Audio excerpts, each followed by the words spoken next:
Alice in Wonderland, Chapter 3, A Caucus Race and a Long Tail. They were indeed a queer-looking party that assembled on the bank, the birds with draggled feathers, the animals with their fur clinging close to them, and all dripping wet, cross, and uncomfortable. The first question, of course, was how to get dry again. They had a consultation about this, and after a few minutes it seemed quite natural to Alice to find herself talking familiarly with them, as if she had known them all her life. Indeed, she had quite a long argument with the Lory, who at last turned sulky and would only say, "I am older than you and must know better." And this Alice would not allow, without knowing how old it was, and as the Lory positively refused to tell its age, there was no more to be said. At last the Mouse, who seemed to be a person of some authority among them, called out, "Sit down, all of you, and listen to me. I'll soon make you dry enough." They all sat down at once in a large ring, with the Mouse in the middle. Alice kept her eyes anxiously fixed on it, for she felt sure she would catch a bad cold if she did not get dry very soon. "Ahem," said the Mouse, with an important air. "Are you all ready? This is the driest thing I know. Silence all around, if you please. William the Conqueror, whose cause was favoured by the Pope, was soon submitted to by the English, who wanted leaders, and had been of late much accustomed to usurpation and conquest. Edwin and Morcar, the Earls of Mercia and Northumbria—" "Ugh," said the Lory with a shiver. "I beg your pardon," said the Mouse, frowning, but very politely. "Did you speak?" "Not I," said the Lory hastily. "I thought you did," said the Mouse. "I proceed. Edwin and Morcar, the Earls of Mercia and Northumbria, declared for him, and even the Stigand, the patriotic Archbishop of Canterbury, found it advisable—" "Found what?" said the Duck. "Found it," the Mouse replied rather crossly. "Of course you know what it means." "I know what it means well enough when I find a thing," said the Duck. "It's generally a frog or a worm. The question is, what did the Archbishop find?" The Mouse did not notice this question, but hurriedly went on. "Found it advisable to go with Edgar Atheling to meet William and offer him the crown.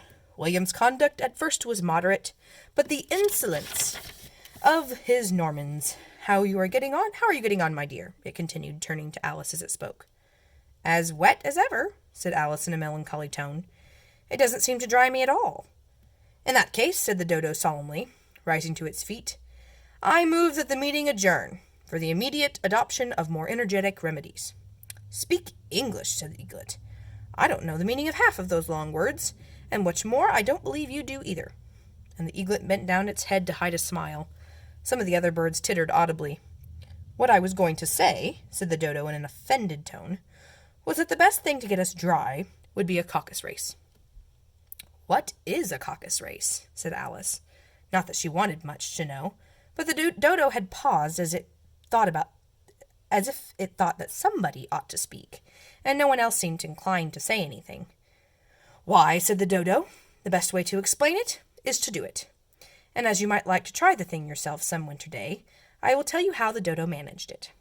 First, it marked out a race course, in a sort of circle. The exact shape doesn't matter, it said. And then all the party were placed along the course here and there.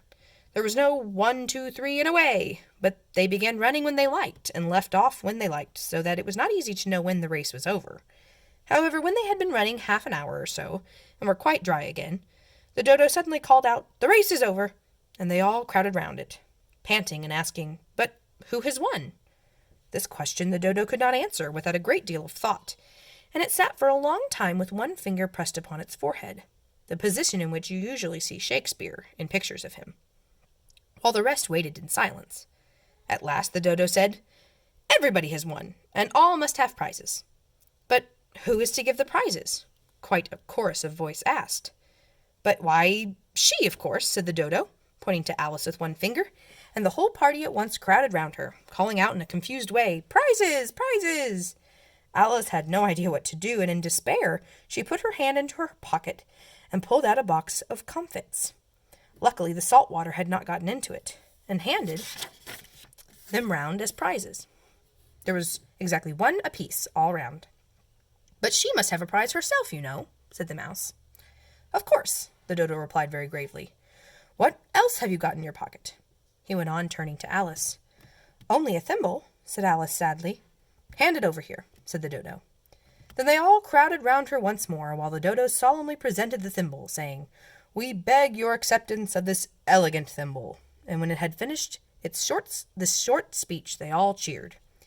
Alice thought the whole thing very absurd, but they all looked so grave that she did not dare to laugh, and as she could not think of anything to say, she simply bowed and took the thimble, looking as solemn as she could. The next thing was to eat the comfits. This caused some noise and confusion, as the large birds complained that they could not taste theirs, and the small ones choked and had to be patted on the back.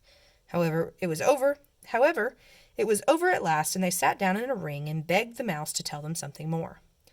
"You promised to tell me your history, you know," said Alice, "and why it is you hate C and D," she added in a whisper, half afraid that it would be offended again.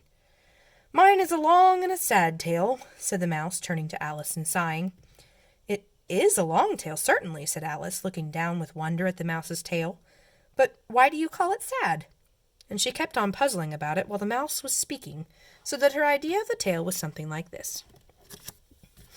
And the poem kind of looks like a tale, doesn't it? Okay. Fury said to a mouse that he met in the house, "Let us both go to law. I will prosecute you. Come, I'll take no denial. We must have a trial, for really this morning I've nothing to do." Said the mouse to the cur, "Such a trial, dear sir, with no jury or judge, we'll be wasting our breath." "I'll be judge, I'll be jury," said cunning old Fury.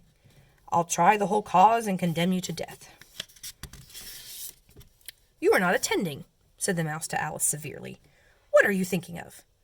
"I beg your pardon," said Alice very humbly. "You had got to the fifth bend, I think." "I had not," cried the mouse sharply and very angrily. "A knot," said Alice, always ready to make herself useful and looking anxiously about her. "Oh, let me help you undo it." "I shall do nothing of the sort," said the mouse, getting up and walking away. "You insult me by talking such nonsense." "I didn't mean it," pleaded poor Alice, "but you are so easily offended, you know." The mouse only growled in reply. "Please come back and finish your story," Alice called after it, and the others all joined in chorus. "Yes, please do." But the mouse only shook its head impatiently and walked a little quicker. "What a pity it wouldn't stay," sighed the lory as soon as it was quite out of sight, and an old crab took the opportunity of saying to her daughter, my dear, let this be a lesson to you never to lose your temper." "Hold your tongue, Ma," said the young crab a little snappishly. "You're enough to try the patience of an oyster." "I wish I had our Dinah here. I know I do," said Alice aloud, addressing nobody in particular. "She'd soon fetch it back." "And who is Dinah, if I might venture to ask the question?" said the lory. Alice replied eagerly, for she was always ready to talk about her pet. "Dinah's our cat, and she's such a capital one for catching mice you can't think. And oh, I wish you could see her after the birds. Why, she'll eat a little bird as soon as she look at it." This speech caused a remarkable sensation among the party. Some of the birds hurried off at once. One old magpie began wrapping itself up very carefully, remarking, "I really must be getting home. The night air doesn't suit my throat." And a canary called out in a trembling voice to its children, "Come away, my dears. It's high time you were all in bed." On various pretexts, all moved off, and Alice was soon left alone.